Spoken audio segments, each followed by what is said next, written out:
Good evening, friends. It is a pride and privilege for me to convene yet another important academic activity of the Indian Association of Gastrointestinal Endoscopic Surgeons. We are happy to have you this evening for the IAGES Primetime program, which happens twice a month. I thank the advisors, trustees, and the president, Dr. Aman Goel, for bestowing me upon this opportunity to convene this program. Now, we have two important personalities contributing for this evening IAGES prime time. One is an international minimal invasive surgery exponent, Professor David Lomanto, being interviewed by our senior member and the trustee of the IAGES, past president, Dr. Ramesh Agarwalla, followed by an eminent, most eminent minimal invasive surgery personality of India, none other than Professor M.C. Mishra, being ably interviewed by Professor Sandeep Agarwal, who is a professor of surgery at All India Institute of Medical Sciences.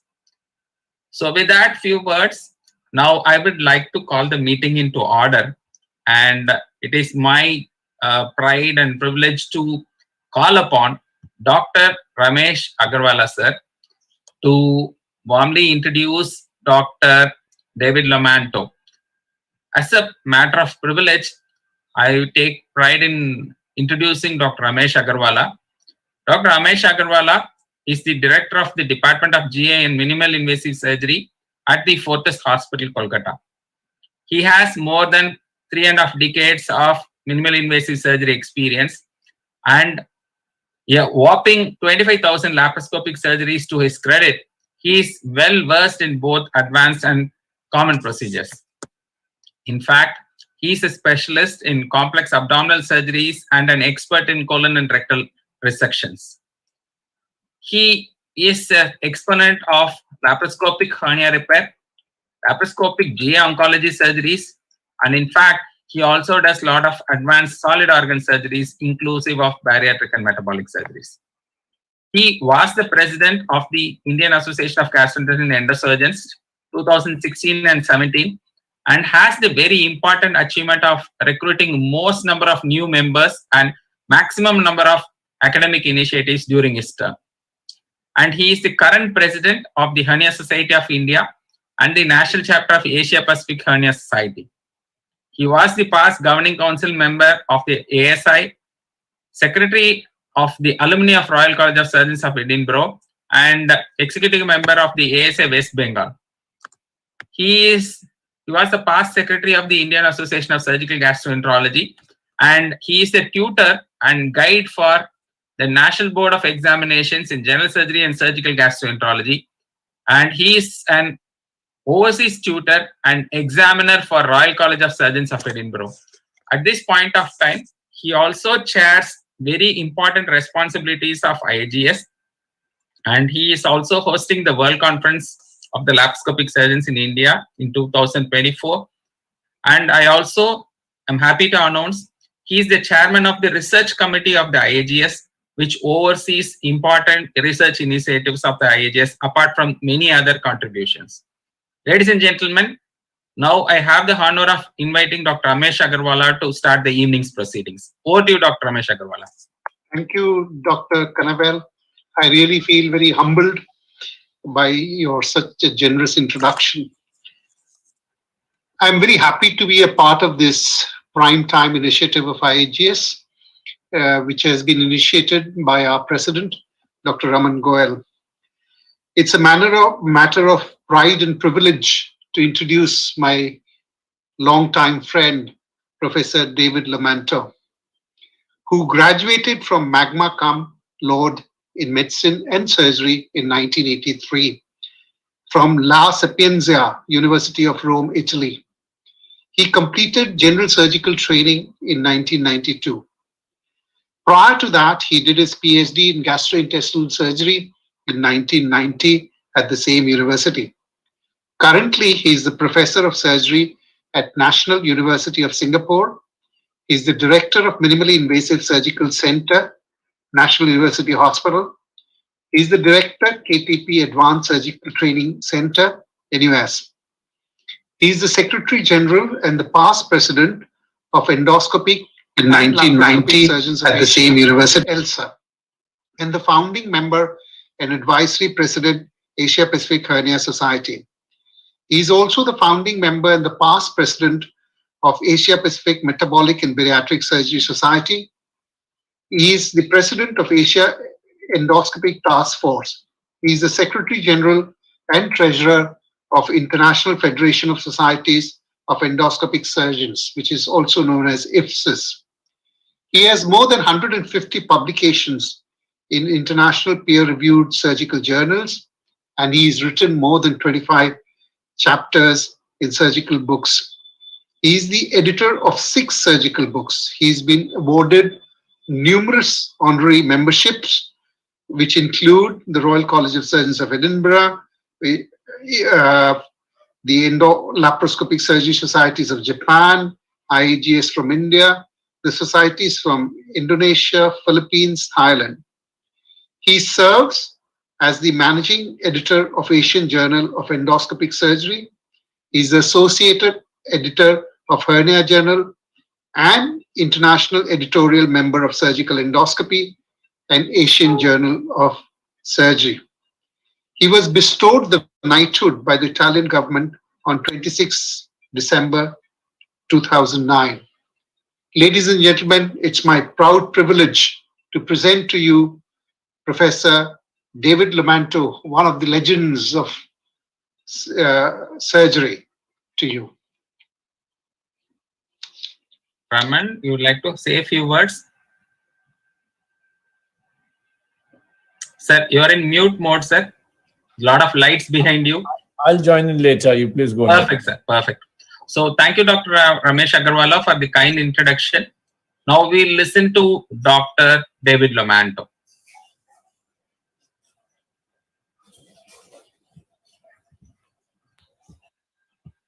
I'm David Lomanto from Singapore, and I'm very honored to be part of the IAGES Primes, this new program that under the leadership of the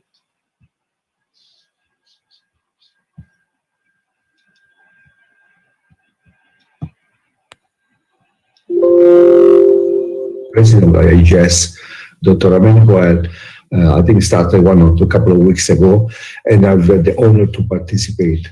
I will share with you in the next probably minutes my experience on the ventral area, about 20 years of experience, what I learned, how I changed my clinical practice, and so on. Let me share the screen with you. I prepared a bit of slides, and just to as a guideline on some thought about repair of hernia. An update on a two-day approach on a very old problem. A problem that was for a long time not unresolved, but have poor outcome because the difficulty, the challenge, and the technology that was not the correct one. So now we have a better picture, and you can see during my presentation how the evolution in the last 2 decades I come up with the new approaches.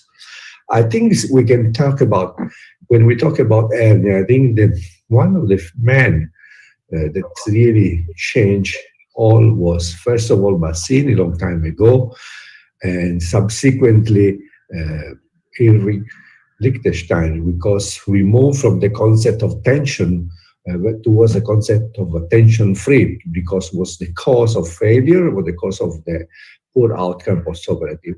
And this was widely applied to any type of hernia, from hiatal hernia to inguinal hernia to ventral hernia. Irving Liechtenstein also applied, was talking about tension-free repair for inguinal hernia. And patching, actually, versus suture was the main problem. But we need to understand that the abdominal wall, as we know today, more than 20 years ago, is a proper organ, a very own physiopathology, And he has written about movement, about strengthening, about supporting the spine, about coughing, about constipation, defecation, and a lot of other function other than protecting the organ inside the abdominal cavity. That's why the surgical option for mesh repair in terms of patching was mostly in the past only two methods, onlay and inlay. Then Reeves Sopa start to talk about the retromuscular repair. And the evolution was only later in the early 2000 when laparoscopic started. So we start to talk about the IPOM. So the intraperitoneal onlay mesh, even though it's not a really good term because intraperitoneal and then onlay mesh. But since the 2000, you can see, since the IPOM appeared, we have evolved so much with the IPOM Plus, with the preperitoneal onlay mesh, a kind of TAPP, and then the transabdominal partially extraperitoneal, the extended TP, and the Milos with a minimal invasive approach to the abdominal retromuscular repair, and also the utilization more of muscle release to reduce the tension that can be created by the mesh, the position of the mesh or the closure of the wall. So we will talk about bridging, augmentation, and to make it simple, I think probably the TAR and the Botox and the component separation just try to improve what is the mostly the augmentation more than bridging. And also there was an evolution toward the mesh position in the last 20 years from the, of course, onlay was still common because a simple technique, but with a very, very poor outcome, as many studies show, but from the intraperitoneal mesh placement towards more an extraperitoneal mesh. This was a kind of evolution, more than a revolution. So I started with IPOM early 2000 when soon the mesh, the so-called coated or gore base actually were in the market, and but only in the last 15 years I did about more than 1,250 patients, and you can see how the patients have become more complex from the initial 10%, 8%, now we are doing more than 20-25% of complex hernia. And also in the, I must say, the latest year, we start to understand more about the rectus diastasis associated with the ventral hernia, because it was mostly a cause of failure. So we see how there was a kind of evolution towards a better understanding of the physiopathology of the repair itself. You can see, of course, female are more in our group, mostly because incisional hernia being one of the especially complication, long-term complication of cesarean section are mostly, you can see 58% in the female patient group. So I learned something case by case, from case 1 to case 100 to 300 to 500 to 1,000 and so on. And why? I learned that hernia is not like a simple hole. So we need to understand more about the patient. We need to understand more about the symptoms. We need to look at the patient, his risk factor, the comorbidity, the location of the hernia itself, the condition of the soft tissue, if the patient is an old patient, if the muscles are very weak, the abdominal wall is very weak, if the muscles are far apart. So we need to understand more to kind of tailor a better repair. And in terms of optimization pre-op, in terms of the comorbidity, I think diabetes play a very big roles. Same as the smoking, so we should push the patient to stop 4 weeks before the surgery, and obesity. Today, obesity is a very important problem, And today we know that if the patient is have a BMI more than 30, the complication and the outcome is very poor, with an increased risk of 5 times more compared below 27, 28 BMI. Intra-abdominal pressure is higher, the soft tissue is less perfused. There is a lot of issues. Other cofactors are important, but much less important than those 3, like diabetes, smoking, and obesity. Then we also need to look at the expertise that we acquire at the hospital facility, the experience, the skill set that we have. Because a key factor for a successful repair is not a simple patching, because it doesn't work, but we need to restore the abdominal wall continuity. We need to restore the functionality of the abdominal wall. We need to recreate the linea alba by primary closure, preserve the blood supply, and provide a repair that long-lasting with the minimum tension. These are the key factors for a successful repair. So an adequate preoperative workout is very important, with the CT scan, CT reconstruction, especially in a recurrent case, in the case in which a primary repair already failed, and also a timeline to repair the patient, but also the post-operative play a very important role in terms of recovery and rehabilitation. So from case 1, we always start simple, easy. Cases like this that even though are the more common, but sometimes are the most challenging. And in this case, I always use a mesh. Why? Because hernia is a metabolic defect. So the primary Mayo repair that we usually do for small defect, and I still do for small defect, it doesn't work. We have a recurrence that goes up to 40%. So we need to understand that hernia as a metabolic defect carry a collagen defect, carry a deficiency of nutritional factor. He has a wound healing failure after laparotomy because there is a fascia pathology that instead of creating normal scar tissue, create a disorganized scar tissue that lead to the formation of incisional hernia. While for recurrent hernia is a combination of both tissue disorder, wound healing failure, and collagen or MPX defect. So when we consider this one, we do understand that the suture repair may fail in 30–40% because there is underlying metabolic defect. So we almost use a patch, even for ventral hernia, simple. We seldom do laparoscopic. You can see in the fast forward movie how the small umbilical hernia is isolated, is reduced, and then the peritoneum open, and then we have this kind of parachute that is coated mesh. We can put in the pre-peritoneal space or in the intra-peritoneal space a kind of open IPOM. So I mostly prefer in the pre-peritoneal space because it's extra peritoneum, and then we just fix the mesh and we close the fascia. So it's a Mayo plus.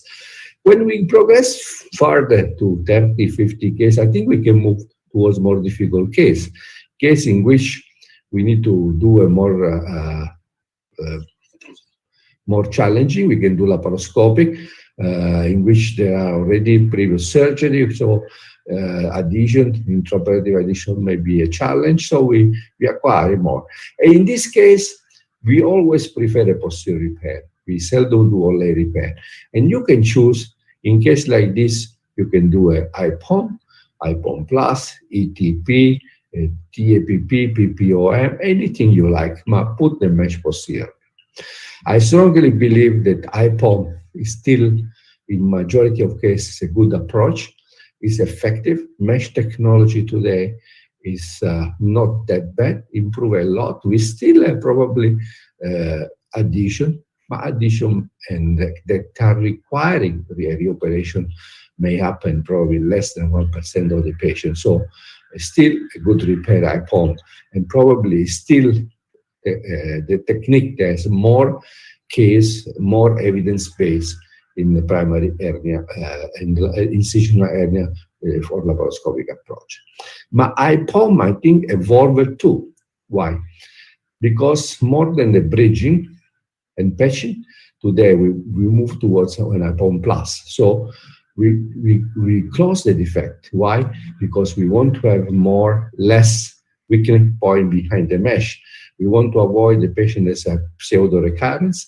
In patient like with this bulge, a big abdomen, we need to bring the muscle together, and we can close the defect through a transfascial suture, through intracorporeal suture, like in the video, using, for example, VLOC that help you a lot, or combine it. Why?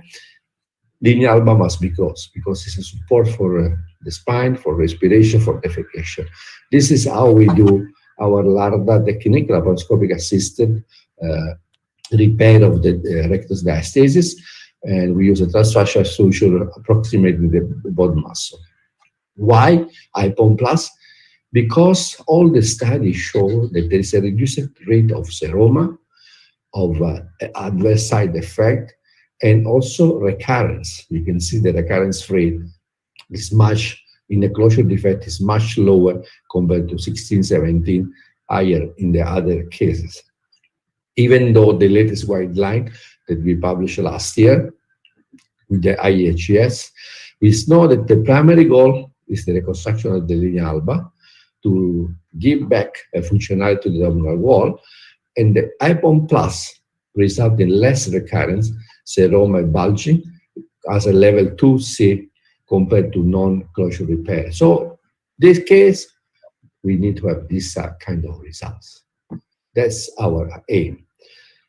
But what are the problems? The problem with IPOM, as everybody say, is the adhesion, bowel injury. Sometimes the meshing growth is not that good, especially when you use a microporous like a gore. Pain, bulging, seroma, and also the cost, especially in developing country, the mesh, the coated mesh and tacker are huge costs that not many patients can afford. That's why Reinhold in Germany started to propose a mini or less open sublay operation that have a minimally invasive approach. You can see with a small incision periumbilical and then preparation of the retromuscular plane with the combined technique that goes between mini open and laparoscopy. First report on analysis surgery last year of about 600 cases comparing with IPOM show fewer postoperative complication, general complication, less recurrent, less pain. As usually, I am in favor of always not the superiority, but non-superiority. So equal technique. We need to prove the technique works, and there's no one technique better than the other one, or one technique can solve all the problems. So this is very important.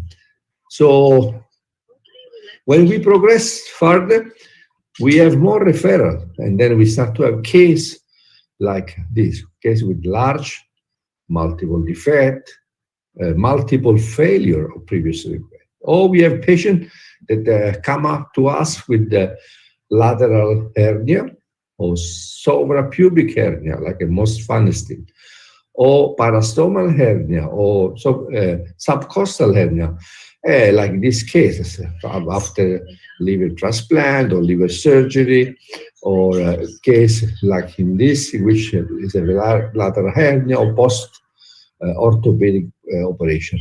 And we just published our series on a tailored approach as a hernia center for lateral ventral hernia, one of the largest series, about more than 23 cases. So you can see how in this case we have different options also. We have an option that, as in this case of lateral hernia, goes with the transabdominal preperitoneal repair, a classical TAPP in which we do a flap, and the flap must be done at least 10 centimeters apart from the edge, from the closer edge of the hernia defect. So we enter the avascular plane, the preperitoneal plane, and you can see the rectus muscle, the transversus abdominis, and we isolate all the tissue around the defect. You can see the defect here on top, and as any hernia, also in this case, we approximate the defect using the suture. In this case, we use transversal suture.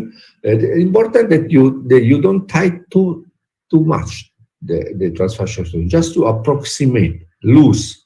So in this way, you can reduce the pain.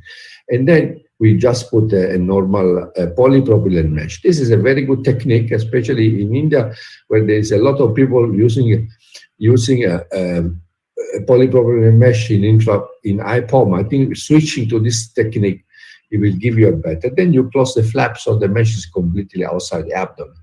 In some cases, like a lateral flank hernia, like the one before, we also use an extended TP. In a means, it's a retromuscular repair. We go directly in the retromuscular space. Most of the patients that we did before and this one are referral from after orthopedic. Probably they do spine approach, the injury, they don't close, or some wound infection, and then there is a rupture of the fascia, and there's this lateral hernia. In this case, you can see we enter directly the retroperitoneal space. Patient is in lateral decubitus, and we just go behind either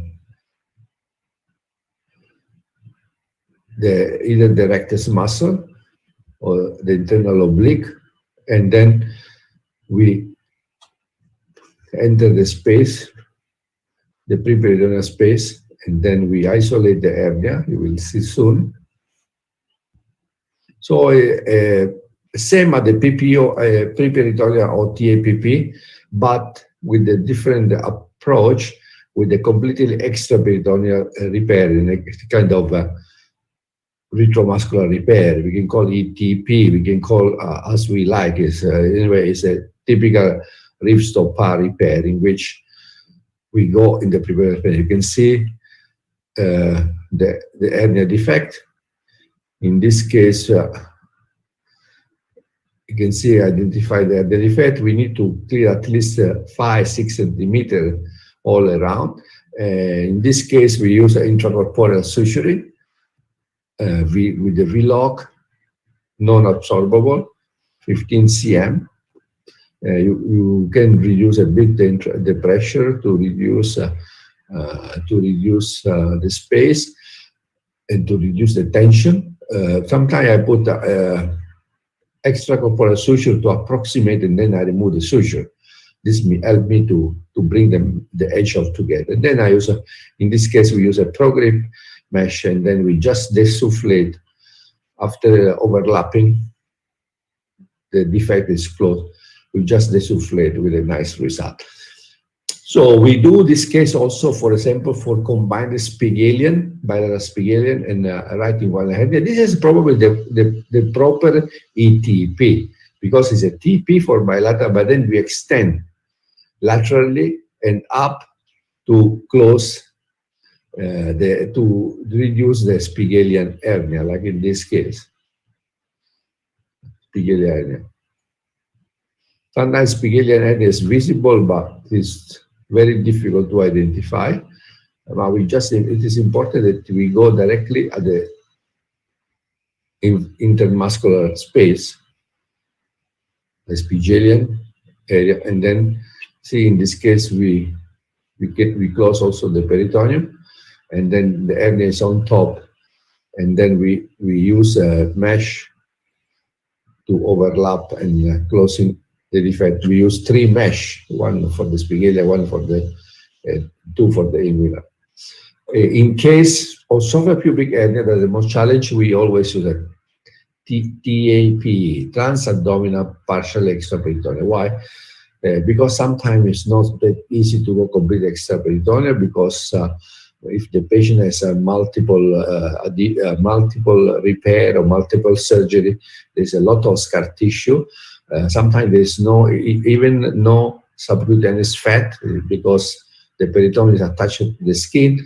So that's why in this case we do a diagnostic flap, we do a big flap like a TAPP, and then we anchoring the mesh to the Cooper ligament bilaterally, and we cover the defect on top. We cover the mesh partially with the mesh. We cover the defect. You can see the mesh is partially extraperitoneal when we close the flap. When we close the flap. This is another case. You can see multiple hernia here. You can see multiple hernia, 1 and 2. So we do always a peritoneal repair, a flap, a peritoneal flap, and then we go in the preperitoneal space. What are the challenge? The challenge for extraperitoneal repair, it is possible there is if a single hernia, primary, midline is a very simple repair. But if the hernia is a recurrent, a previous repair has been done, maybe a previous open or multiple surgery, sometimes the extraperitoneal space is not that simple. So when you do multiple all in the peritoneum, there is a risk that we don't see below. So I always like to have a double view, intraperitoneal and extraperitoneal view. We need a lot of dexterity. We have a very poor ergonomics. Sometimes we need a very extensive dissection, and sometimes we need to suture in the, not in the poor ergonomic. That's why I started to use, especially for ventral hernia that are on the lateral side. When I use the extraperitoneal approach, I used to use the robot, because it gives me better dexterity, much more relaxing. I can still avoid the use of tacker. I can close most of the defect in 95% of the cases. So the cost is also cheaper, because I can use a simple polypropylene, no stapler, no tacker, with a better ergonomics. What is the evidence? For sure, it's better the open, but it's comparable to laparoscopic. If you see the cases are similar. So I think, why don't do the same laparoscopic but with a better ergonomic and using the robot if the cost is achievable? How we start? We start simple. You can see in this case, for example, we need to learn at the beginning. We start a simple, not IPOM, but we always do a preperitoneal repair. This is a midline hernia. Then we do a flap. We go, we can see, look at how it's easy to maneuver. This patient already got a umbilical repair with mesh onlay and failed. You can see there's a big diastasis of the muscle that we can close by intracorporeal suture with a much easier ergonomic. You know the difficulty that we have to suture when we are on the parallel way and on top, on the roof of the abdomen.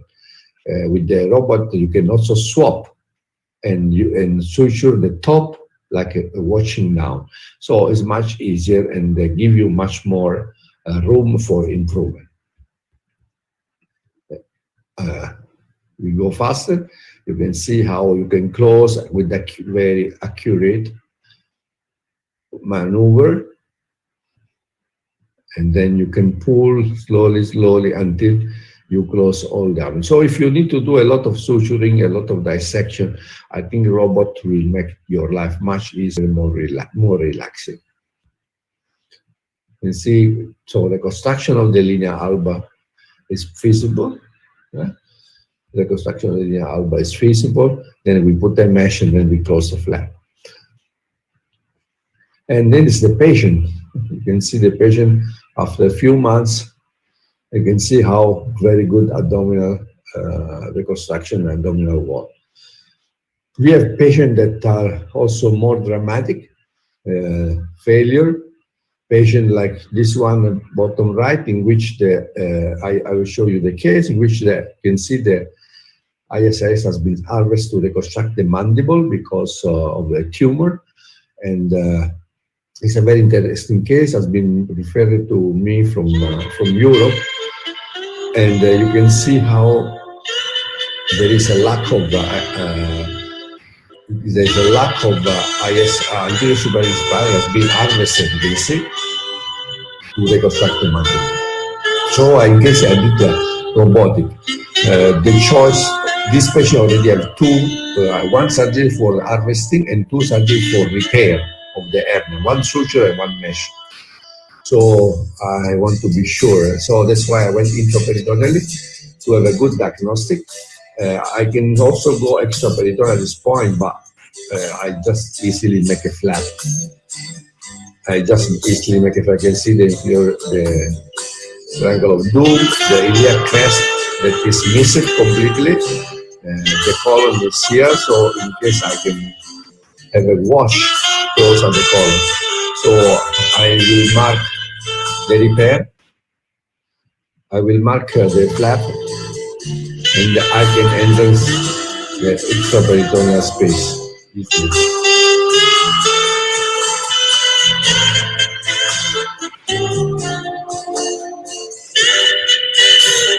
can see the transversal down, and now we are entering the area that has been already touched 3 times for the harvesting, so a lot of scar tissue. You can see that the robot, we only use 2 instruments, the mega needle holder and the scissor. So that's also another advantage. We use only 2 arms, we don't need to use a 3rd arm. Only in selected case, we use a 3rd arm just for a bit of retraction, or you can just ask one of the assistants. So we are on top of the bone now, and then we go down to the bone. So you need to have articulation, you need to have a wrist movement, because you need to go behind the anterior iliac spine. So, and there's all scar tissue. So quite challenging to do with the straight instrument of laparoscopy. You can see here, the iliac crest, so we need to go behind the bone. And then of course you have a 3D that helps you a lot. So we have 12 centimeter defect, it's a longitudinal defect, so we did the plication. And we use a transfusional suture to approximate, as I explained you first. You can see I use transfusional suture to approximate the defect, and then I overrun with the running suture. This is also helped me to avoid a lot of tension during my suturing. In other case, you can still do by yourself. You can use a Botox, for example, to relax the muscle. Botox usually you do 4 weeks before. So then you use I use a Pro Grip, and in this case I use a permanent tacker. You can see titanium tacker on the bone. I am above the lateral cutaneous genitofemoral nerve, so I'm quite safe. And then the nerve, in case it's in front, it's not on the bone side. So this is very important, the anchoring point here. And the patient now is already more than a year. And then you close the flap. So you can see the patient after 6 months is perfectly done. And then we have a few more cases. You can see these are inframuscular. You can see in the transversus, the external, internal oblique, external oblique, the area between the 2 oblique muscle. And in this case, same, we do the same kind of approach. I will not repeat. More about, see, I can teach. For example, this is my junior that is the case. I was asking him to suture, and I can draw, say, okay, look, you can draw here, you can suture here, and then you do. In this case, we did 3 plication of the muscle to close it. Then a large abdominal defect, case like this, complex because of the comorbidity like obesity. In this case, we use always a very tailored approach. How? We use both muscle relaxation. I prefer mostly all the time, if I can do, I do a Botox, and or I use a TAR. And most of the case, you can see I use under 50 unit each in each lateral muscle. 50 units on each side. So 50 units for the, for example, right oblique, external oblique, 50 units for the internal oblique, and 50 units for the transversus under ultrasound. And I do it 3 to 4 weeks before the surgery, because that's why the time it takes to relax, and I can gain 6-7 centimeters on both sides. And this, for example, a patient that was morbid obese, so we bring the BMI below 30. We don't do any surgery. We try to make, I do bariatric surgery, so we put them on very low calorie diet, and then this is how intraperitoneal looks. And then we do a combined approach in which we do a closure with a suture, primary suture, and then we did an excision of the skin because it was terrible. We don't go deeper, and then we do a mesh repair. It is very important that, remember, not only the surgical skill, our expertise is very important, but also the post-op require a proper approach. As I think everybody knows today, that we need to use abdominal binder for at least 4-6 weeks, avoid lifting up to 4-6 weeks too. We tend to mobilize the patient and to ask the patient to exercise, light exercise, because we want to have a very good muscle, because the muscle are the key for a successful. We don't keep the patient at rest for so long, otherwise the muscle become weak, and there's a risk of laceration and so on. And also very important, we use this chart, for example, to show the patient visual graphic to what to do for the veteran. So day 1 or 2 rest, they go home, then 3-5 they can write computer, they can fly after 1 week, and within 1 month, after 1 month they can start a light exercise, and after 2 months they can do more strenuous exercise. So this is very important. So the recovery, rehabilitation, post-op are also, it is very, very, very important. Don't keep the patient to rest for so long. Then I want to share with you, this was a nice paper by the Hernia Med, I believe, in which they analyzed the trend in incisional hernia in the last 10 years. And you see that open suture repair remain unchanged, about 10%. Why? I think because still the small umbilical hernia, small incisional hernia, still many people do suture repair. Laparoscopic IPOM from 34% went down to 21%. But this is mostly our European number, German-based database. But it gives you a trend. But the open sublay repair increased from 32 to 41%.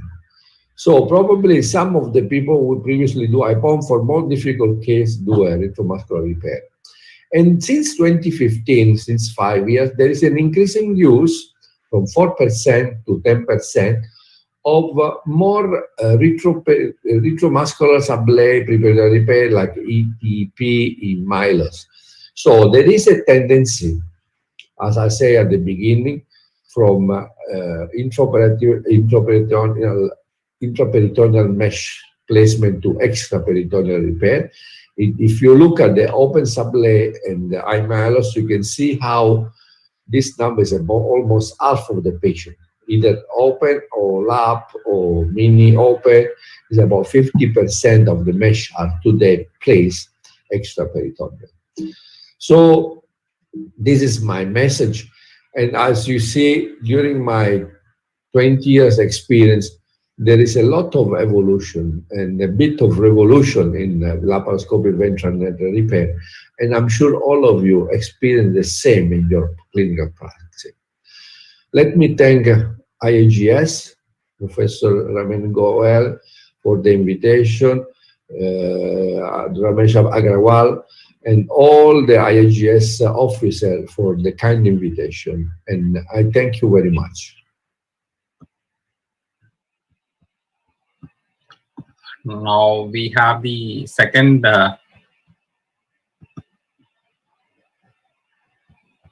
Thank you very much, David.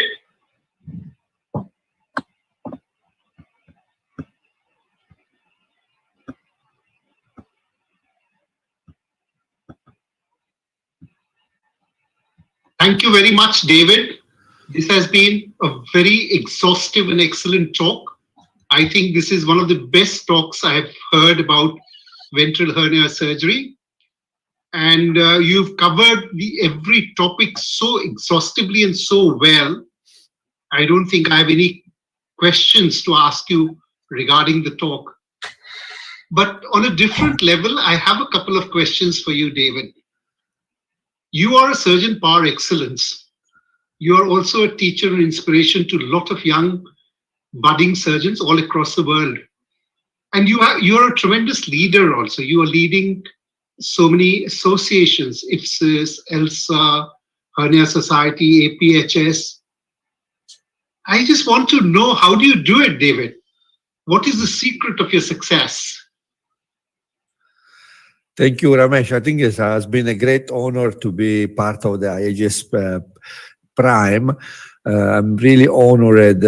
Sometimes you are in a certain position you don't realize. You look like a dream. But I believe your words, actually. I believe your words. Maybe one day, sometimes you need to work back and then see what you achieve and why you did it. How I do? I think there is a few considerations that I always have in my life. Thank you for that. One is time management, and one is efficiency. So I always say that you have one problem, you solve one problem. You don't solve a problem creating another two problem. That is a way to be partially efficient. So we are surgeons. I saw you performing great surgery in a very clean and skillful. Why? Because if you look at your surgery, it's the same. You do one action, you have one effect. That's why you are fast, you are effective, and you are efficient. I think probably with our profession, we learn the trick to be efficient in a matter that we don't waste our time. Time is limited. We have only 10 hours. You can stretch to 12 hours per day.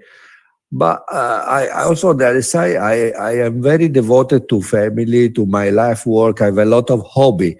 So I usually dedicate no more than 8 hours per day to my work because I want to have a life after surgery. So that's why I think efficiency is very important. So I dedicate my time, 2 hours, 3 hours, but I very concentrate. And what I do, I want to have an effect. So at the end of the day, I say, what I achieved today, if I haven't achieved anything, I will be upset with myself. If I have achieved something, I will be happy with myself because this is, the results. Yes, I agree with you, David. One has to have a very nice balance between family and work. It cannot be only work. So if it's only work and you don't have family, your output is never going to be good. You're a failure. You're a failure. Moreover, you have to have peace in family to do good work. If you have disturbed family, if you're not putting in time in your family, you can never give in the best which you would like to give. So this is the philosophical David we see. It's true. The leader, we've seen David the surgeon, now we see David the philosopher. I think it's very what you say is important. It's not I think you need to have a philosophy in life, right? I'm Italian, as you know. I'm a great admirer of Asian philosophy, from Tao, from Hindu, from Buddhism, and that the inside of this, I think there is it's more a religion, it's a philosophy of life, right? I think you should teach me. Philosophy of life means accept your life, live it at the fullness, in the best way, do your best, the rest will come. Yes, that's very true. David, one last question. What message would you give to these young aspiring hernia surgeons? How to go about, how to reach excellence? Today, I think we need to understand that become a hernia surgeon, I become a hernia surgeon. I used to do everything from chest to liver, upper GI, pancreas. I enjoy my life doing really general surgery because the time was different. It's not so super specialized. At the end of the day, my area narrowed down to few areas that I enjoy to do. And I think probably I embark in hernia because it's very challenging. It's really a challenging surgery, especially when we talk about abdominal wall reconstruction, more complex. So my message is today that don't look at what people think, because still what people think about hernia, they like a Cinderella or the surgeon. No, I think hernia today become a very super specialty area in which you need to become proficient, and you need to become proficient in learning many techniques: open, laparoscopic, robotic, extraperitoneal, intraperitoneal, minimal access, mylos, and so on. I think today is a very challenging area. So you need to dedicate time. You need to learn with humility, be humble, all the trick. You need to consider the disease in the global view. As I say, it's not just a hole to patch, but you need to look at all the surrounded, the tissue, the patient, and everything. So you need to become truly a specialist today in this area, like you are a specialist in upper GI or in bariatric and so on. And it's a very, very challenging disease that still we don't know much about it. So there's also a lot of R&D to do. So the future will be brighter. We will be even bigger and better, I think, for the patient. And if surgeon, everybody as a young surgeon become a specialist, he will have the experience of this new future. Yes, I agree with you. It is no more a side thing, you could do everything. Now hernia is a herniology. It's a different subject. It's a science. Yes, and it's a science, and you need all this. David, thank you very much. I just want to say that you are well liked and you are well known by all the surgeons in India, and you are also a mentor to a lot of them. A lot of people look up to you, and we are really proud to be associated with you, and we are very grateful that you are always at beck and call. Whenever we want you for our programs, you're always there. We've never heard a no from you. So we are very, very grateful to you, and thank you very much. It has been a very, very interesting talk, and it's been very nice interacting with you. Thank you very much, David, and good night. Thank you, Ramesh. Thank you, Ramesh, and good night to everybody, to all my friends in India. Thanks a lot. Thank you, Karageva. Thank you. Thank you. I think Dr. Raman, over to you. Thank you, Dr. Ramesh, for giving such a wonderful program. So I think it was a very enlightening talk, and I'm pleased to have have two of my close friends in one program. David Lomanto, who is Secretary General of ELSA and IFSIS and a friend of Indian surgical community, today shared his experience on hernia, a complete overview, which to a general surgeon like me has been very enlightening. And the second friend, Ramesh Agarwalla, who is a trustee of IAGES and also president of HSI, has interacted with him. So thank you, Ramesh, for taking time to talk to David. And now we quickly move on to the second component of our program today. We have a very senior person, a mentor, a legend, Dr. M.C. Mishra, Professor M.C. Mishra from Delhi. Professor M.C. Mishra will be introduced by Sandeep later, but briefly speaking, he has been a mentor to a generation of surgeons. And I remember going to attend meetings in All India Institute when he was head of the department, and looking up at him for his balanced talk and overview on topics. So it's really an honor to have Professor Mishra on our program today. And He is being interviewed, and Dr. Sandeep Agarwal, who is also professor at All India Institute, is going to talk to him. Dr. Sandeep Agarwal is also editor of JMAS, our flagship project of IAGES, and we are very happy that he also spared time to talk to him at such late time on a Sunday evening.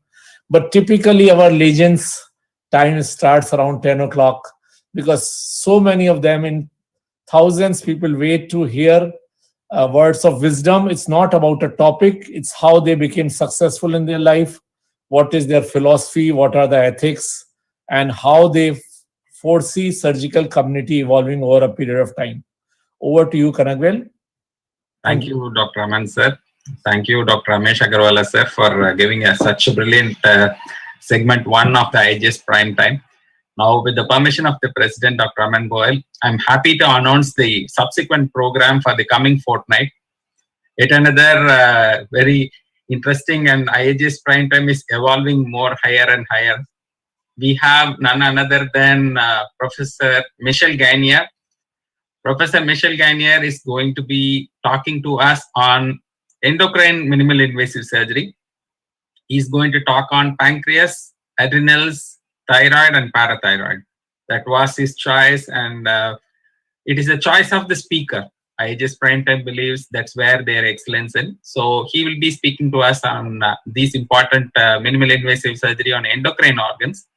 And it is going to be none other than our past president and trustee, Professor Subhash Khanna sir, who's going to have the talk with Dr. Michel. That is going to be segment 1. And segment 2 is yet another very exciting and important and eminent personality of IAGES, none other than our advisor, Professor Pradeep Chaube from Max Hospital, Delhi, our past president and president of many societies across the globe, both in hernia world and the bariatric world, who has been teacher of many teachers. And it is going to be Dr. Deep Goel, who's going to talk to Pradeep Chaube on his vision and views about the career and profession of minimally invasive surgery. So IAGES takes pride in giving this announcement. Now moving on to the segment 2, I take pride in introducing Dr. Sandeep Agarwal. Dr. Sandeep Agarwal is from the All India Institute of Medical Sciences, New Delhi, and he had his surgical residency from the All India Institute, and he's a proud student of Mount Sinai School of Medicine, New York, USA, and the Homerton University, London, UK, as a Commonwealth Fellow, where he got trained in bariatric operations. He is a faculty member for almost now 2.5 decades from 1999, and is currently the Professor of Surgery at All India Institute of Medical Sciences. He is an accomplished bariatric surgeon and developed a robust obesity surgery program at AIIMS, Delhi from the year 2008, which is a public funded institution in country to have such an exclusive program for obesity. Since then, he has crossed more than 1,000 obese patient surgery, and he has set up a dedicated bariatric surgery clinic for comprehensive care of obese patients. He is the faculty in charge of the 2 years minimally invasive bariatric fellowship program at the All India Institute of Medical Sciences. Dr. Agarwal is actively involved in research in the field of obesity, bariatric and metabolic surgery. His research interests include impact of obesity surgeries on non-alcoholic fatty liver disease, obstructive sleep apnea, and type 2 diabetes mellitus. He is also involved in collaborative research at various departments, and he has authored numerous book chapters, and the evidence of he being the editor of the JMAS is the amount of excellence he has put upon. Dr. Sandeep Agarwalla is an active member of several surgical societies, and to mention a few, the Research and Ethics Committee for Postgraduate Research in the All India Institute is the most important one, and he also guides and is part of the selection committee of faculty and students at various government institutions and central institutes, including Postgraduate Institute Chandigarh, the Lady Hardinge Medical College, and he has been setting up and is responsible for the Center of Excellence for Obesity and Bariatric Surgery at the All India Institute of Medical Sciences. Ladies and gentlemen, now I present Dr. Sandeep Agarwal to have the privilege of hosting Professor M.C. Mishra to all of you. Dr. Sandeep Agarwal, over to you. Good evening, friends, and thank you, Dr. Kanagwell, for a nice introduction. Of course, it's an absolute privilege to be, interviewing my teacher and mentor, Professor M.C. Mishra, whose achievements obviously are so many that it will take me, hours to describe them. And at the outset, I'd also like to thank Dr. Raman Goyal, President IAGES, and other trustees for giving me this opportunity. And it's really, I'm so happy to be, talking to Professor Mishra, for whom I have been a student since my residency days. He was the head of department when I was a junior resident. And since then, he is sir to me, not Professor Mishra. So, sir, welcome to IAGS Prime. And good evening, and thanks for sparing your valuable time for at this late hour for this program and enlightening all of us about your wisdom and your knowledge you'll impart to all of us today. To introduce Professor Mishra, I'll just share his CV runs into hundreds of pages, but this is a snapshot of his achievements. It's very difficult to put it in one slide. He is very well known for his almost entire career spent at AIMS. Now, obviously, he's retired and is working as a professor and head of surgery at Sharda University in UP. He's the current chair of ATLS program and co-director of ATLS India. But I think he's very well known for his stint as head HOD surgery AIMS, the chief of trauma center at AIMS, and then the subsequent director of AIMS for 5 years. Besides all his these positions he has achieved, he's a prolific surgeon who has a pioneer in minimal access surgery and has brought minimal access surgery, one of the pioneering surgeons in India to have started minimal access surgery in public sector and spread it all across the country. His an academic career, he's prolific, publishes prolifically. He has more than 200 international publications in index journals and more than 15 national journals. He's been an editor of more than 4 books. He's written 50 chapters in various books. Besides the important appointments I've talked about, he has been a part of various national and international committees, the Government of India committees, various selection committees. He's been an examiner to various medical colleges. He's been awarded honorary fellowship of the Royal College of Surgeons of Edinburgh and Glasgow. He's a fellow of American College of Surgeons. He's been awarded the prestigious BC Roy National Award for being, a very dedicated teacher for his contribution to teaching in 1996. He's a member of the French Academy of Medicine. And he's been a president of so many national and international societies that is difficult to enumerate it here. But on a more personal note, I think Dr. Professor Mishra is a surgeon par excellence who's pioneered MIS, who has built the MIS department and MIS field in AIMS and elsewhere right from the scratch. He's an amazing administrator and a versatile leader in every aspect of the world. You have to believe me how his decision making is so quick, and he wastes little time in trivia. He would, he's carrying out multiple tasks, taking very major decisions for various, aspects of the hospital, and yet he devotes equal time to everybody. He's a wonderful human being, but I think at topmost is passion about knowledge, not only acquiring knowledge, but imparting knowledge at every possible moment. And for me, he's been a mentor and a role model since I was a junior resident. I remember when I was a final year junior resident, I submitted my thesis. He was the youngest HOD that time, probably. When I submitted my thesis to him, next day I got the whole thesis was checked. I saw first few pages being totally slashed, and I was a bit worried. But then when I visited him, he explained me everything, and he was very appreciative of the work done. And the next memory I have initially of him was when I was in New York, and our teaching sessions would start at 6:30. And although he was on a holiday, he would come at 6:30 sharp to my house, and we'll both go together and attend those meetings. And everyone in my department, in the department Mount Sinai, was so impressed that, your chairman is so dynamic and so knowledgeable. And it was really proud to be, having him as a head of department that time. He also has been very has helped start bariatric surgery initial. A lot of cases we operated together, and he was always there to help me and guide me. He's a person who's a man on mission. He was never ever be idle. Even on every weekend, he's traveling, operating in various workshops, giving lectures, and yet he's a family man. He will take care of. He has a perfect family life, and he would be very very warm towards my family and anybody who's come across him as a person. I think I can go on and on. Evening you will find him in the gym. So as Dr. Lomanto said, you have to have work-life balance. He would be like in the gym at 6 o'clock, going there for 1.5 hours, and a very like an absolute youngster. So he was a very very very motivating person in all respects. So it's again a pleasure to have Professor Mishra to you. I present to you, so welcome, sir. So I'll begin by having your thoughts on an early. How did you plan to be a surgeon? When did you start thinking about surgery as a career? Okay, Sandeep, thank you so much for such a wonderful introduction. Naturally, our association has been very long. Let me thank at the outset Dr. Raman Goel and Dr. Ramesh Agarwalla and Dr.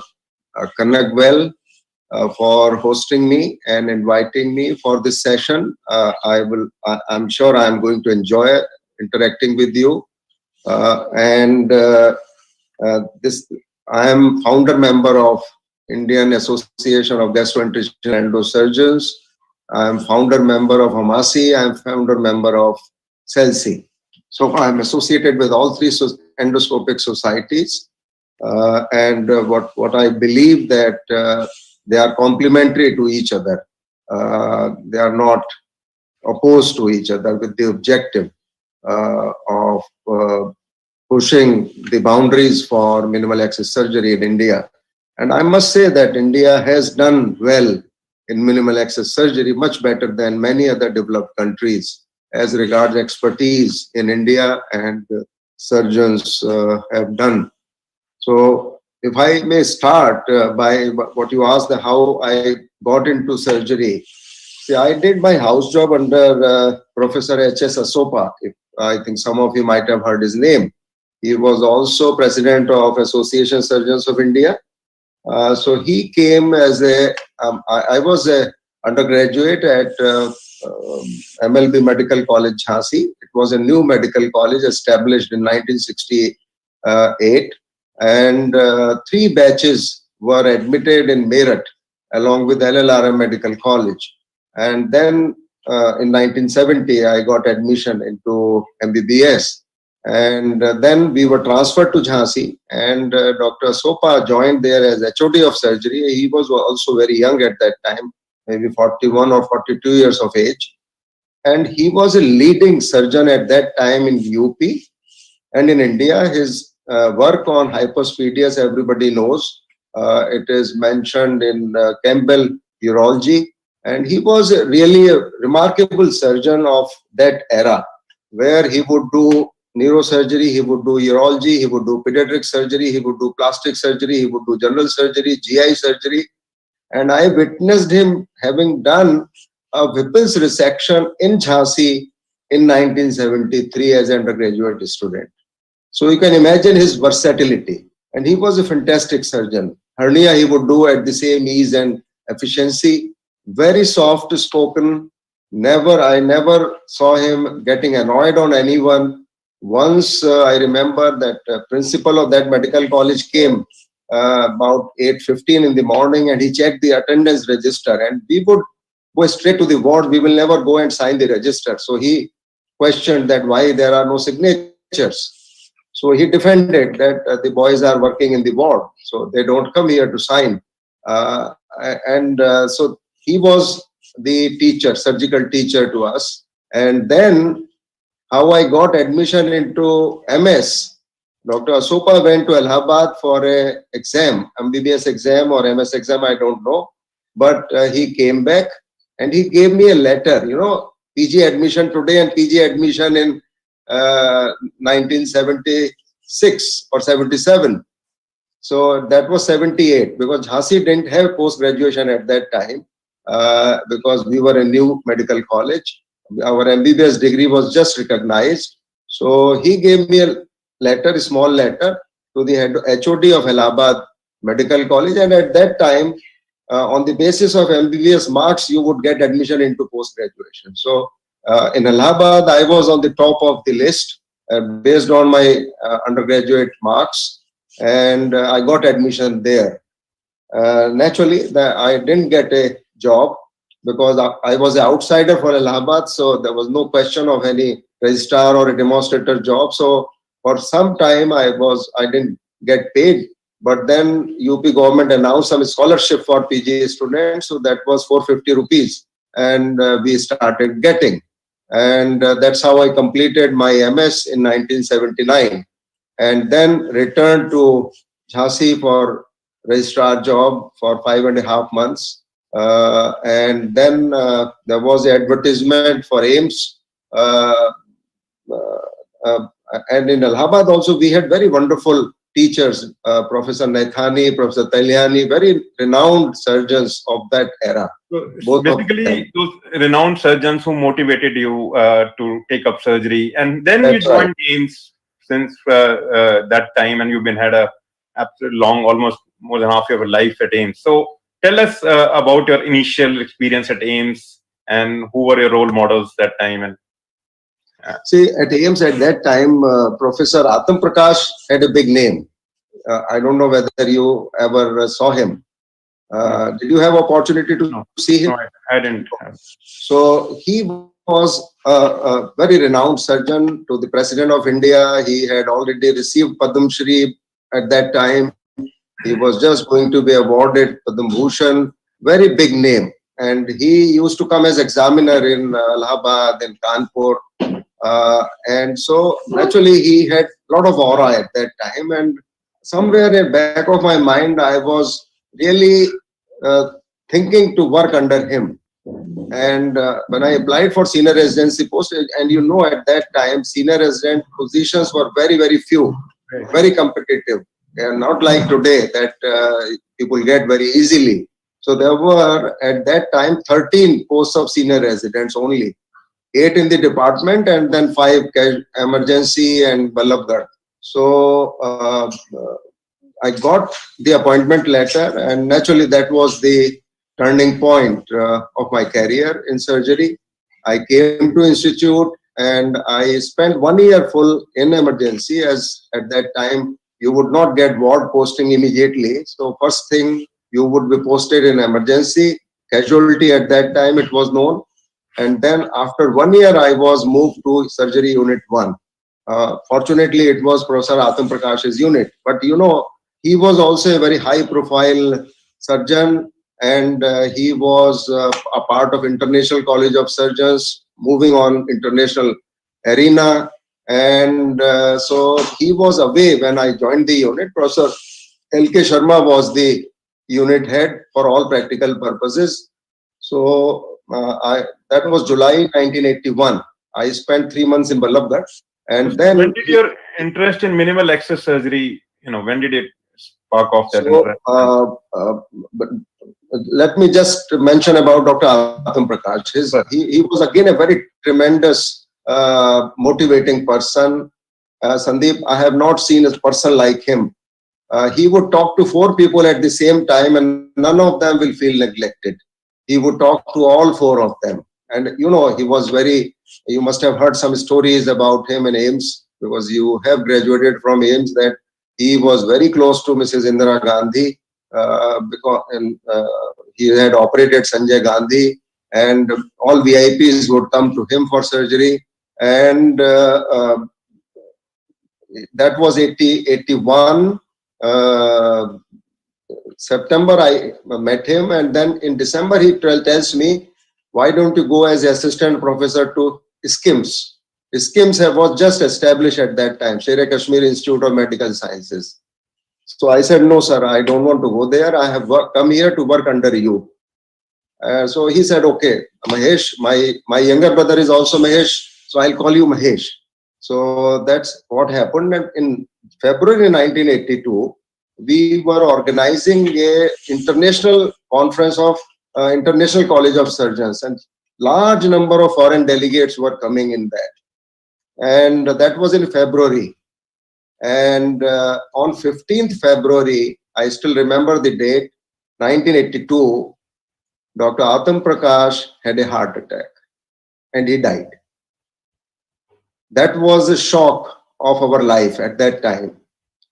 You can imagine Mrs. Gandhi straight away drove, she was the sitting prime minister at that time, to his residence. And Dr. Dhawan took over after his death, the HOD-ship of the department.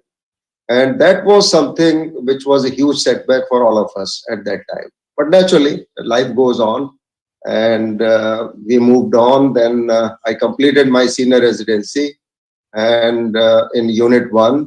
And I didn't have a job at that time when I was completing my senior residency. All of my colleagues at that time, the senior residents, they went, somebody went to Iran, somebody went to Saudi Arabia, Middle East, Gulf, but I said, I am not going to go anywhere.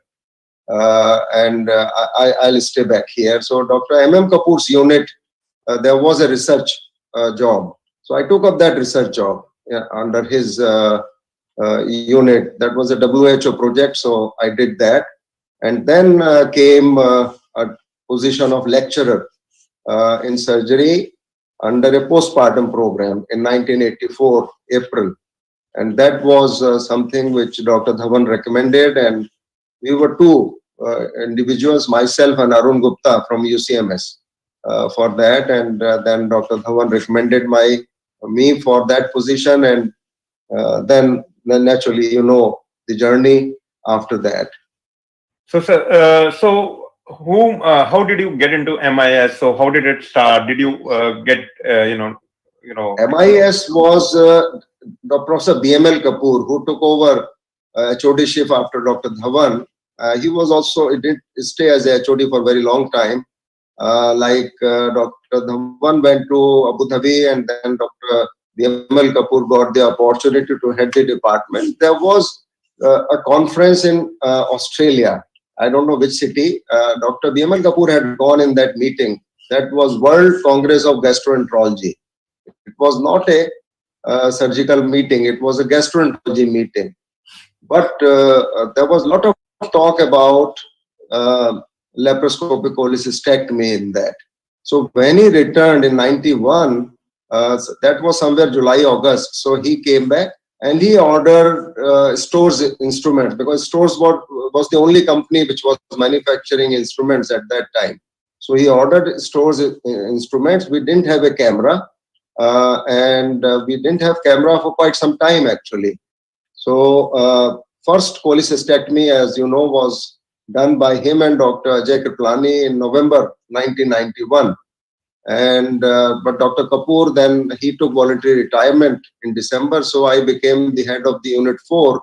Kriplani was in the same unit, and I did my first laparoscopic cholecystectomy, not on camera or monitor, looking through the telescope as TUR. Urologists were doing TUR at that time. So what I would say, the MIS, so there was a surgeon called Mohan Chalappa. I don't know whether you have heard his name. He was from Singapore. Raman must have heard his name. And so he was from Singapore. So he came, there was a conference, a CICD conference in Delhi. So he came in that meeting and he brought a video, VHS video of laparoscopic cholecystectomy.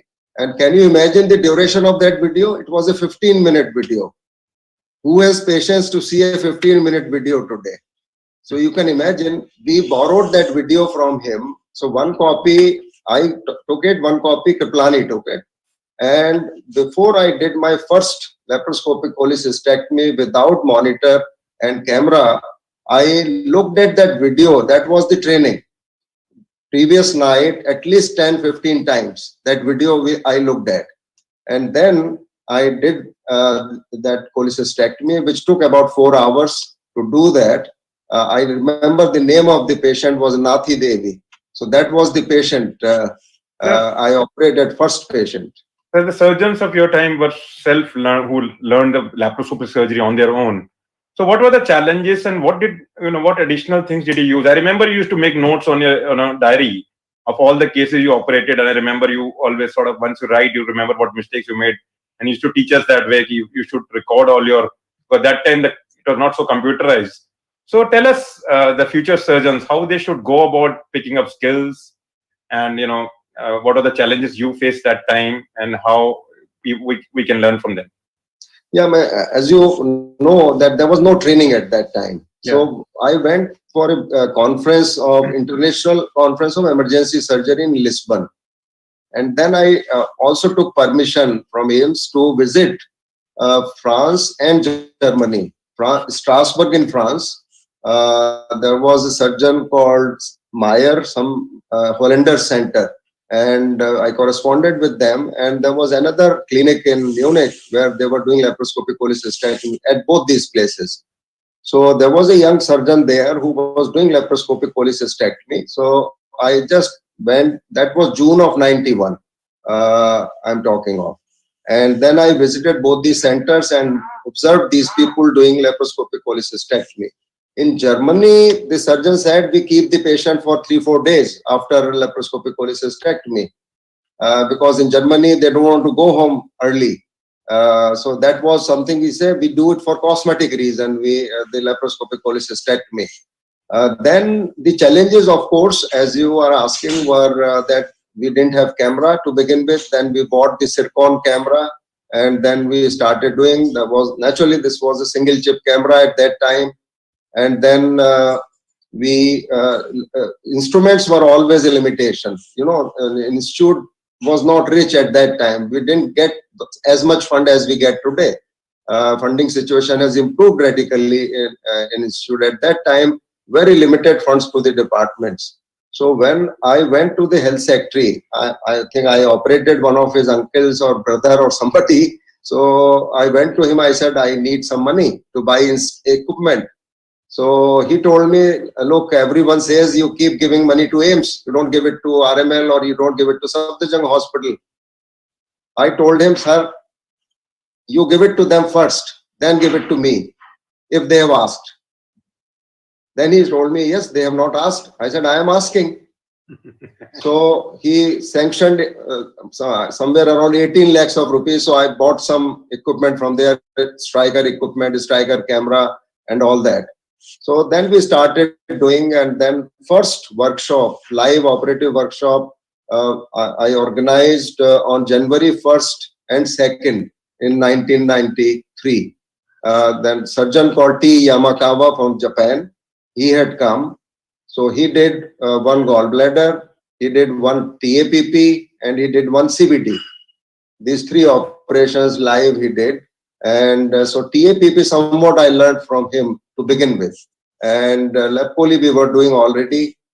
And he also did CBD at that time. Any ordinary person would have given up, actually, because I think this is what your qualities are, to be a go-getter, to do what you wanted with whatever it takes. And I think we were very lucky that you took over as a head of department at a very early stage and pushed MIS. And I particularly feel myself more lucky because I had just finished my junior residency. And then we probably never faced any shortage of equipment or the vision to promote MIS. So, sir, when you became the HOD, I think one of the main things you brought out was the MIS training center to AIMS, which was one of its own kind. Tell us the story behind it, because it's quite a fascinating thing. That I remember you were in New York with me, and on your way back, probably you went to Tübingen. That's right. I think 2006. Yes.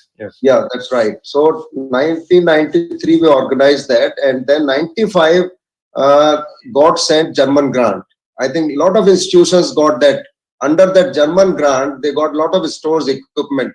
So we also at AIMS got almost 2 sets of equipment, endovision, instruments, everything. So we were quite good with the instrumentation at that time. Other institutions also got it, like PGI Chandigarh got it, but they could never start laparoscopic surgery. So that was really a boon for us, the German grant equipment, which lasted for quite some time, as you would know. And then naturally, I then went out for some time to Abu Dhabi in between. Professor Dhawan was there and he called me, so I spent some time there. And I returned in 2002 and 2003, and when Dr. Mehta also was there. So this was June of July or June, I think it was June when I was in New York, and then July I was in this place called Tübingen, Tübingen, where this one of the gynecologists had invited Renu, and we were going to, and so he organized meetings with Professor Bius, who was leading this minimally invasive surgery training center at University of Tübingen. And that gynecologist arranged one meeting with Professor Bius and one meeting visit to Professor Bittner's operation theater in Stuttgart.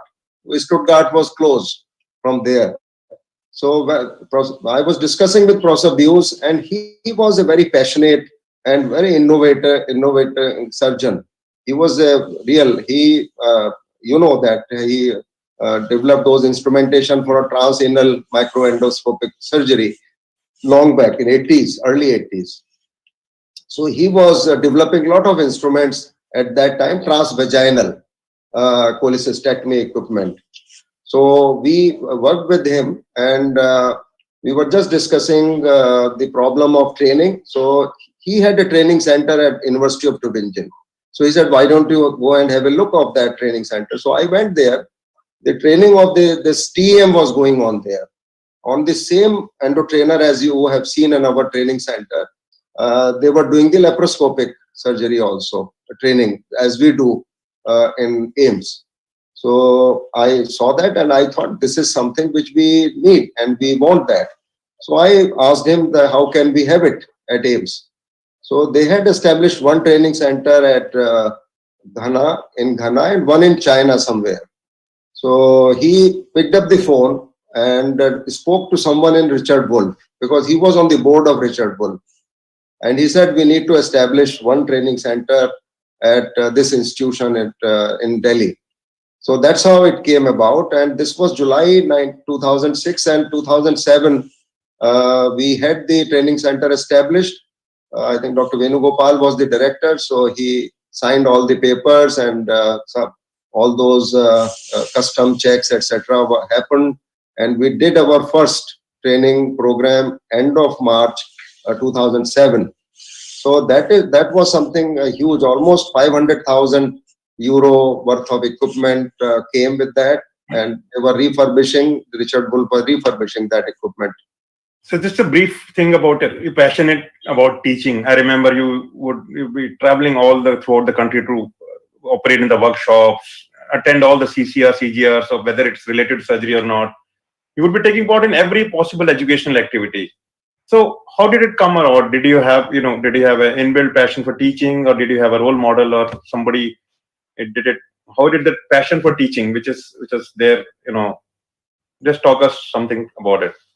Yeah, but I think we all need to be teachers, but I think you were a level beyond what one would expect from a surgeon. I think a lot of us did that in those days. Dr. Chaube did it, Dr.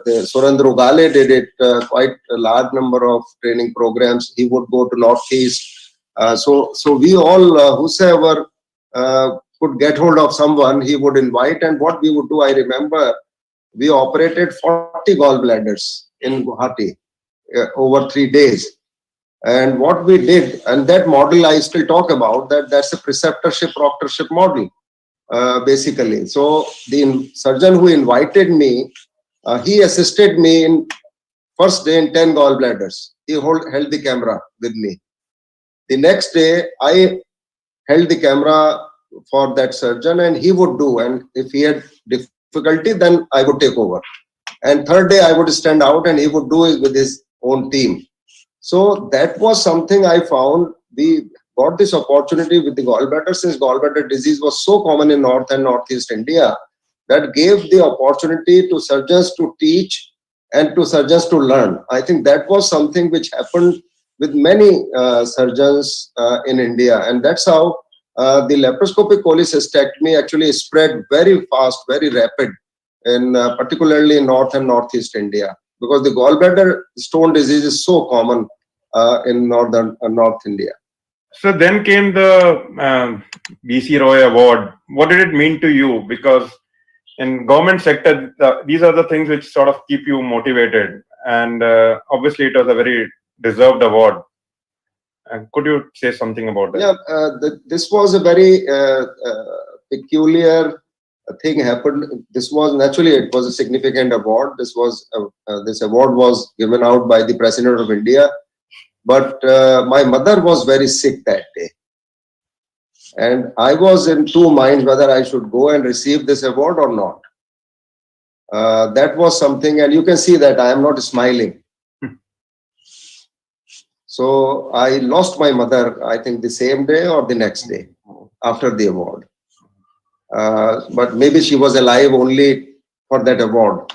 That I still remember. One of our very close family friends, they were there and they convinced me that you should go and receive it. Mataji will feel very satisfied and happy about it. So naturally, it was I think, timely award for the work which we had done, the development of minimal access surgery at All India Institute, because that was the first public funded institution to have established the minimal access surgery. How did the interest in trauma came, sir? Then you became the chief of trauma center. In fact, you sort of brought it up into a national level facility with all the world-class care. I remember you when you were in New York, you were on a holiday, even then you were visiting all the trauma hospitals. I could see the passion in you to develop a similar service in India. So how did its passion in trauma care came? Yeah, my trauma, somehow I got interested in 1988 when I applied for Commonwealth Fellowship, and laparoscopy was not there at that time. In 1988, laparoscopy was not on the scene. A lot of people were in oncology, doing a lot of cancer surgery, and I was also doing esophagus and all other Whipples, etc. But somehow trauma, because at that time, Sandeep, 88, we were losing almost 60,000 young lives every year on our roads. So that is the only difference. Today we lose about 200,000 lives on our roads. So that is the only difference which has made. So everybody was asking even at that time, what is this trauma? Why are you going in trauma? So what I felt that was important and necessary, and AIMS had planned a trauma center to come up even at that time. If you remember, Dr. Prakash Chandra, who was the head of orthopedics, had conceived the trauma center. But then it could not take off because the funding again was an issue. Initially, it was supposed to be a 500-bedded facility, then 250, and then it was sanctioned about 38 crores of rupees. So construction really began much later than that. And then that trauma center project was almost going to Delhi government from AIMS. So I then again, the same health secretary was there and I met him. I said, sir, this is not right. Delhi government cannot run their own hospitals. How are you giving the trauma center to them? Somehow we brought it back. Sir, I remember being a chief of trauma center, head of department of surgery, and you were leading so many programs. I remember I was just amazed. Like there'll be conference in trauma center, there'll be a conference here. You'll also be, helping us with bariatric surgery conferences. So how did you go about it?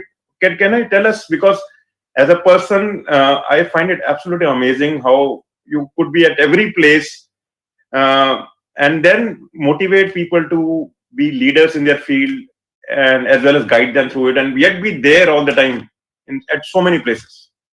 This is Sandeep. I think this is we all need to learn and we all need to practice this. What we do at home with our children, build a team. And it is the team which does basically you have to be a good team builder. And if you have a good team, because you can't do it, you can go to some distance, but you cannot go very far. So if you build a team and trust people, put trust in the people, give responsibility, I think that is something which I consider is the most important to run, whether it's the home, whether it's your driver of the car. You have to give him responsibility, or your children, what they want to do. You have to give them a space to do it. And that is something which happened at Trauma Center also, although that responsibility I did ask Dr. Venugopal that, sir, if you think appropriate, I would like to take that responsibility, because that was not being made functional for quite some time, because 2005 construction stopped, then faculty was recruited, nurses were recruited for Trauma Center. So I think I would say the team building is very, very important, and have trust in your team, give responsibility, give them a space to work, and they'll do wonders for you. And you have done wonders. You have established bariatric program. Virinder Bansal has established renal transplant program, minimal access program. The Trauma Center has done so well that in a very short span of time, we got so much known in the country and overseas. So I think that is something which I would say that we have to believe in our people around us, and don't feel that they are in any way, you are in competition with them. They are your like children. So you have to give them the space to grow. I think that is something which we all have to. I think that's very well said, sir. As a leader, one must grow more leaders, and that's the job of a true leader. But the other thing, sir, I found amazing in you was the quick decision making. Just now, Dr. Lomanto said, when you're trying to solve a problem, don't create two more. So I think the same quality I found in you was a quick decision making. You would not really bother about smaller things. Yeah, if you do that, sort of thought minor from major things, because that's something some a lot of people are not able to do. Yeah, even today I was discussing the same thing with somebody, that don't get into certain things which will hamper your growth. We know the problems, but we don't have to run out, chase these small problems. They'll get sorted out themselves. We have to look at the bigger picture every time. So that's how I could initiate so many projects, expansion programs for AIIMS, almost worth rupees 10,000 by the time I left. And you know, some of the programs have gone back in time, although they'll be completed, but they'll completed a little bit later. You see the underground tunnel connecting AIIMS and Trauma Center, helipad at the Trauma Center, and all this Masjid Mode expansion, the hostels, the NCI. So almost at one point of time, we calculated there were almost 10,000 crore worth of projects, including this NCI, which is 2,035 crore project, largest healthcare project in India, in independent India, since independence. Well, that's what I wanted to ask you, because a lot of things got completed when you took over as a director. So many things we could just, been hearing for so many years. Just like even as simple as, operate a new cafeteria upstairs or a new cafeteria here or a surgical block. They took off, and, they were being pushed very fast, thanks to your decision making. And not only that, a lot of courses. So what MCH courses and fellowship courses, because I think there's a dearth of training opportunities in India, formal training opportunities. I think your initiative in that direction, just talk us through that, sir. No, I think if you keep your vision and your vision horizon very broad, and think, my institute was not Department of Surgery. It was all departments. So first thing I told Dr. Chandralekha, if you remember, Madam sent the proposal for DM critical care. We are lagging behind. And there are two areas where we lag behind from private sector, because it was the need of the hour. Emergency medicine development, specialty of emergency medicine, and critical care specialty. It grew in private sector in leaps and bounds, but academic institutions were refusing to take that. So that is something, and it was needed. See, okay, when I joined in 1980, there was no concept of critical care at that time.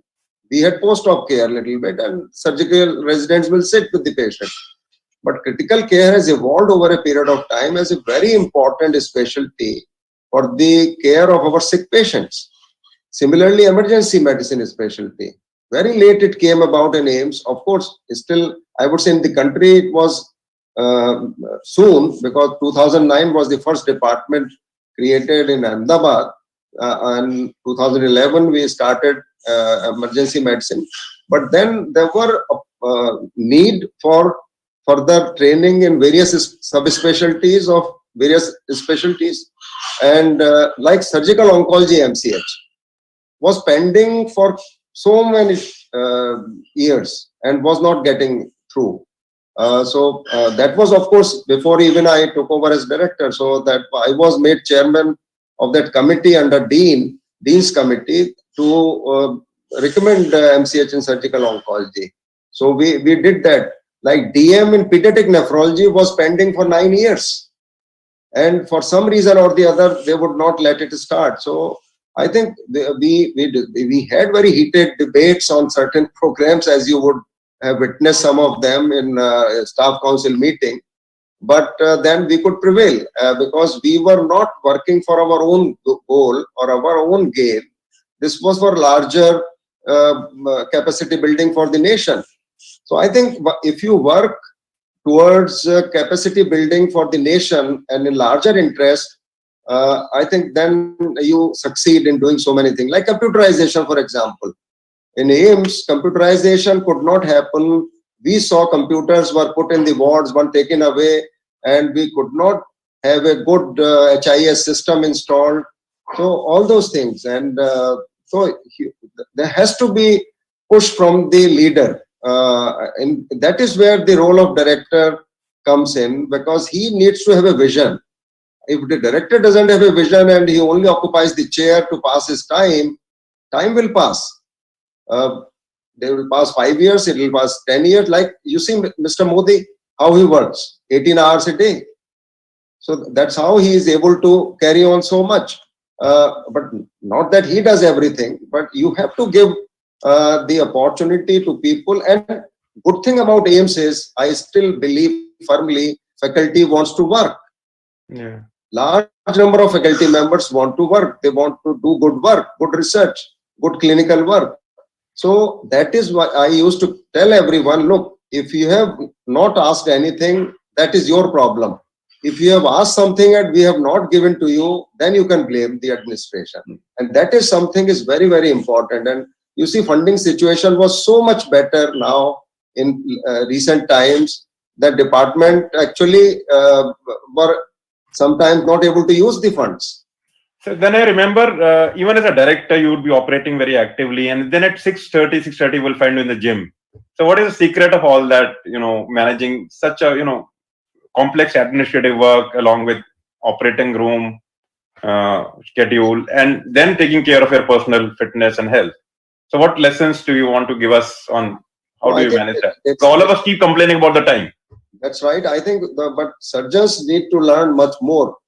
Surgery often is stressful, but I will say sometimes it is stressful, but most of the time it's enjoyable. You enjoy surgery. You are passionate about surgery. That's why you are a surgeon. Similarly, to de-stress yourself, you do need to do some kind of exercise, some kind of a physical exercise, walk or treadmill or whatever you want to do, swimming you want to do, because I think that is where your bodily health also and the mental health also has to be quite stable. As a physician, as a surgeon, as a medical professional, as an administrator, and then you have to take things in right perspective. So I think this is what today we talk about, that only 3 things in life that you find time, balance out that thing, because excess of anything is bad in life. That we know. So balance it out, and the exercise is extremely, extremely important for everyone.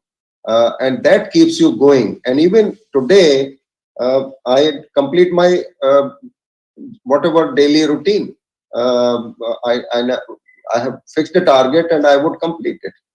So you had a very fulfilling life as a surgeon, as an administrator. Tell us, you have any unfulfilled dreams which you wished you could have done, as well as something about a family life, how the family support was there to help you. I know you have a very, ma'am, she's a very accomplished gynecologist and 2 lovely sons who are well settled in US. So just tell us about, some unfulfilled, goals which are close to your heart and a role with your family? Actually, now we are moving into that phase where desires are not there now. No, I know. But as a director, or let's say as a person who you have anything. I miss Strongly. the whole environment at AIMS, which we could do so much. There are limitations in private work, which I have experienced now over last 3 years, close to 3.5 years. There are very many limitations because when you are at such institutions, you actually can contribute much more in terms of many other dimensions, and that you can influence, you can inspire people, and you may not know, everybody may not tell you, but when they meet sometimes and tell things, and then ATLS has been my very satisfying journey. So now I actually devote my time, much more my time in ATLS. And we have now 20 sites, and because of COVID, naturally, there was some stop of new sites. So we held a hybrid instructor course on 3rd and 4th November. And so I think that has been really very, very gratifying, satisfying. We have trained almost 8,000 doctors in ATLS. We have held 500, close to 500 student courses, almost 60 instructor courses. And ATLS has so much bonding between the faculty and students. This I could never imagine, actually. Recently, we were invited to share our experience in all level trauma conference which was organized in Riyadh, 7th, 8th November. So we shared our experience. There was a region meeting, 20th, 21st, in a virtual meeting from Hong Kong. So I think that it has been a really very, very absorbing and satisfying journey.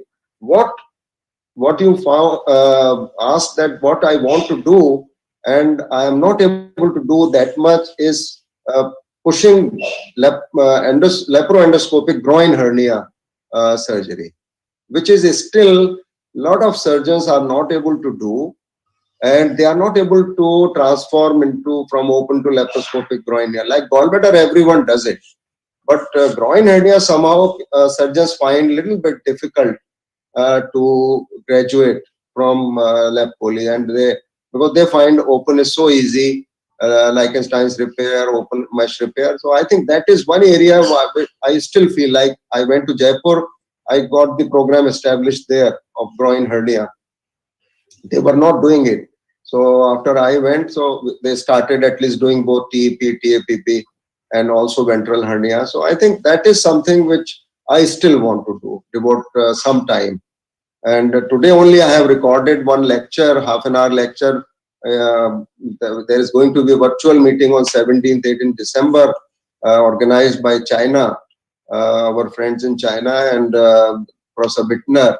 This is International Endo Hernia Society. So I recorded my talk and sent it with video. So they say they can't open it. So they recorded it like we are doing this now on Zoom. So we did a Zoom talk in the morning for half an hour, and they recorded it. So, and surprisingly, our first batch of surgeons for hernia training was from China in 2008. So that is something I still want to do for no charge, free training for teaching groin hernia. That is something I still want to do. So what is your message to the young aspiring surgeons, surgeon leaders, the various administrators? What is you would want to tell us from your experiences of your life? And you yourself are a role model, and just working with you has made us a much better person. But for others who have not been fortunate enough to be in touch with you directly, what would be your advice to them? Have passion, like what people I think attribute this quote to President Kalam. late President Kalam, that you should dream in day, and daydreams and realize them. So passion has to be on the top. Positive approach, build team, then you will go very far, and it will be a very, very satisfying journey. Don't think your colleagues are your competitor. Think them complementary, give them opportunity. Everybody has space to work on this earth. So I think have a positive mindset. I never worked at AIMS with a negative mindset, and I didn't want people with negative mind. Even if somebody came with a problem, I said, give me the solution also along with that. We'll implement it. So I think that is something. It's very easy to criticize anyone, to find fault. The faults are there. I always say, is your everything okay at home? Ideal? No, it is not. So don't look for ideal. Keep doing and keep contributing. Whatever is small we can contribute. Life is limited. It's not unlimited life. So that is something we need to realize. As much one can do, one should do, and take people along. I think that is the bottom line. Your residents who work hard, they need appreciation, they need a pat on the back. Of course, when they are not doing something right, you have to tell them. Tell them in confidence, tell them when take them in your office, not publicly reprimand anyone. Like what we call in instructor course in ATLS, it is critiquing, and it is not criticism. Critiquing is healthy. It will bring out both positives and negatives out of you. And first say the positives, and then tell them what points of improvement can be there. I think that is something which we have learned from instructor courses in our ATLS program, and that we can apply, and how interactive discussions, how interactive teaching can take place. So one should enjoy. I think passion and enjoy what you do, so that then you will not complain. And that's why surgeons are different than anybody else, because if there is a patient, you will not ask at 2 o'clock in the morning, why are you calling me? Physicians may not take their call also. So that is something. We surgeons are different than others. Thank you so much, sir. That's very well said, and you always walk the talk. And it's an amazing, talking to you, and we learned so much from you. And thank you very much again for sparing your valuable time and being such a role model for all of us. So, ladies and gentlemen, I think we had Professor Mishra, the most dynamic leader and a surgeon I've come across, who has mentored thousands of laparoscopic surgeons in India, has looked after so many fields while he was at AIMS. I think we were lucky, this nation and AIMS has been lucky to have such a dynamic, versatile person with positive approach. And thank you very much. And I hope all of you enjoyed this conversation, and we learned a few lessons from that.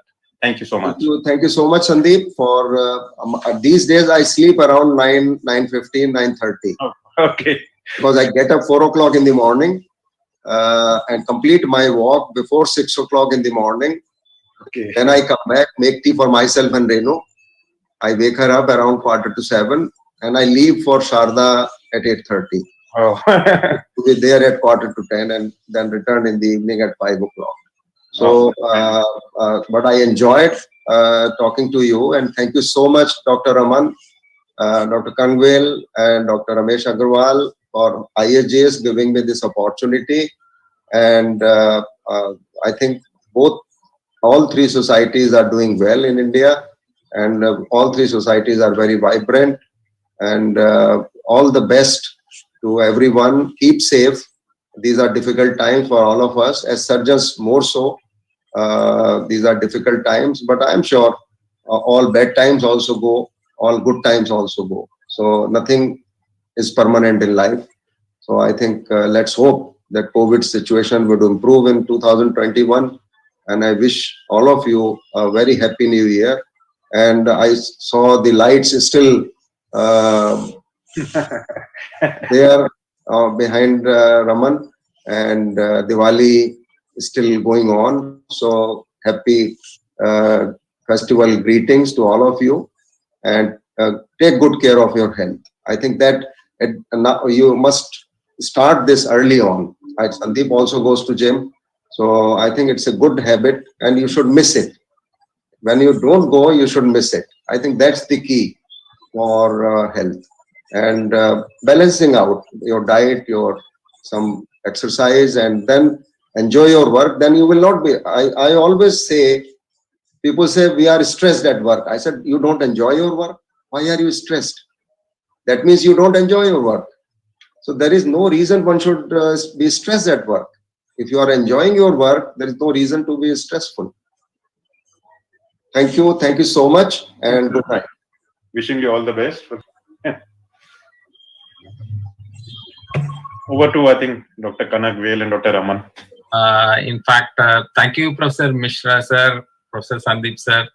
In fact, we were discussing this evening, and it is very, very pertinent that one should not get tired during their job, and ensure your fitness matters. Your personal and family life matters. This is the message we have been getting across various eminent persons across in the last 3 months of our program. Across the globe, across the continents, people always is insisting upon work, family, time, life balance. So thank you, sir. I think it is going to inspire a lot of the young surgeons and surgeons in making to take up leadership, innovations, and career in 3 parallel lines together, along carrying upon and picking back on the family and personal fitness levels also. Thank you, sir. Now I would request Dr. Raman to share his part of wisdom before we close the session. Yeah.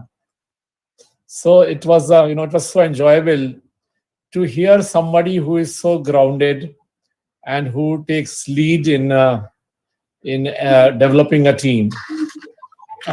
And it's almost the same time when we were evolving in our practice, and you getting to know how All India Institute evolved during that time, as Sandeep highlighted, that so many things got completed when you were the director of the institute. So I think this is a learning how one man can change the destiny of generations, of the people around, of the country itself. So I think it was very, very enlightening. And as far as the associations are concerned, sir, I'll tell you, this year we have started having few collaborative programs between the 3 associations. And we are going to host World Congress of Endoscopic Surgery in 2024. The target is that should be we should be representing India and not a particular association.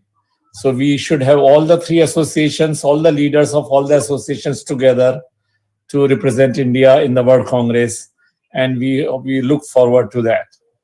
And on behalf of IAGES, I would like to apologize to Renuji that her tea might get delayed tomorrow morning.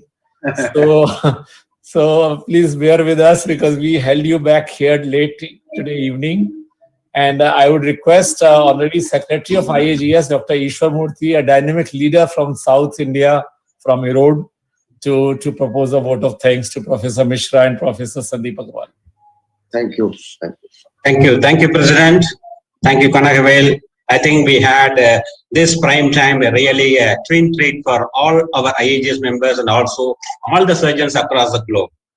Thanks, Dr. Ramesh Agarwalla, our trustee, and also our guest speaker today, Professor David Lomanto, a close friend of IAGES. I think both of us, we know for their crisp, clear statement wherever they go and whenever they speak. I think they proved it once again today.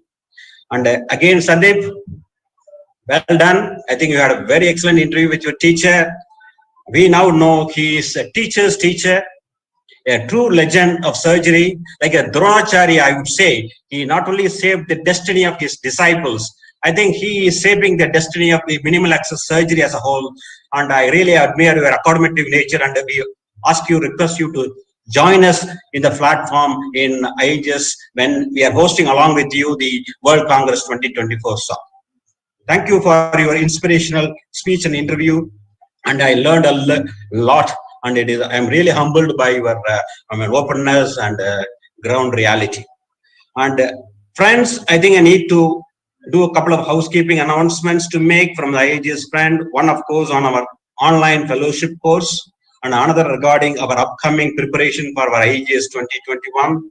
We all know we are now, because of the COVID pandemic, we have the flagship course of our FIAGES, EFIAGES, both the laparoscopic and the endoscopic courses are now online, and we are now recruiting the members for our fifth batch. In the meantime, we are also having the advanced laparoscopic course already up running, the online false colorectal and also the hernia and also upper GI.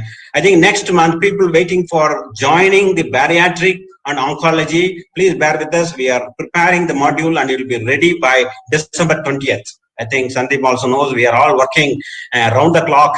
I think we have to get the inspiration from people like Mishra to work more and deliver more to our people, have a thirst for knowledge. I think acquiring the skill, assessing their skill are now going to be the online. That is the way of life. I think COVID taught us a lot of good lessons. That is one thing we know.